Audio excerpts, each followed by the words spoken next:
сите граѓани се разочарани зашто дојде до оваа ситуација. Добро, прво не знаеме дали се работи за бегство или не. Треба да го утврдиме тоа, да го констатираме, а тоа се констатира со јасно и прецизно констатирање дека надвор држава. Дај да оставиме да службите работат. Не можем да блокираме одговорност. Зошто? Заради тоа што сите институции постапуваат онака што се постапувало досега и како што се постапува према секој граѓанин. Што значи тоа? Судот обично кога се паѓа во петок да достави упатен акт за служење казна затвор, остава да помине викендот и тоа и за сите други граѓани го правел во понеделник. И судот го направи тоа во понеделник. До МВР вчера околу 16, часно 16:30 стигна потерниците и МВР сега завршува својата работа и работа. При тоа, јас верувам дека на сите им е јасно, вклучително и на Заев, и на Груевски, и на било која државата, се е глобално село, така да треба да бидеме исправени пред одговорноста и верувам дека имаме причини да се надеваме дека целото ова ќе биде процес во рамките на нормалата, во рамките на човековите права и во рамките на одговорностите кои што секој граѓанин ги има пред институциите на системот. Да нема дилеми околу ваквите процеси. Секако јас се надевам дека луѓе кои што кажуваат дека не е проблем за Македонија ова, она и слично, тоа треба и да го докажат на дело.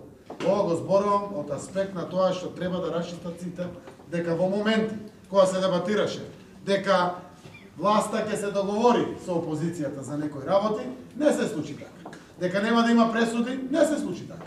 Еве има и пресуди, дека нема да има упатни акти и ќе се прифаќаат жалби или не се случи така. Зошто? Заради тоа што власта нема намера да се меша во правосудниот систем на државата. И како другчија да докажеме дека апсолутно крајно е навредливо и повредувачки после сите овие процеси да не се даде шанса повторно на правните процеси во државата. Да веруваме на правосудството, да веруваме на Министерството за внатрешни работи, да се ја завршат својата работа.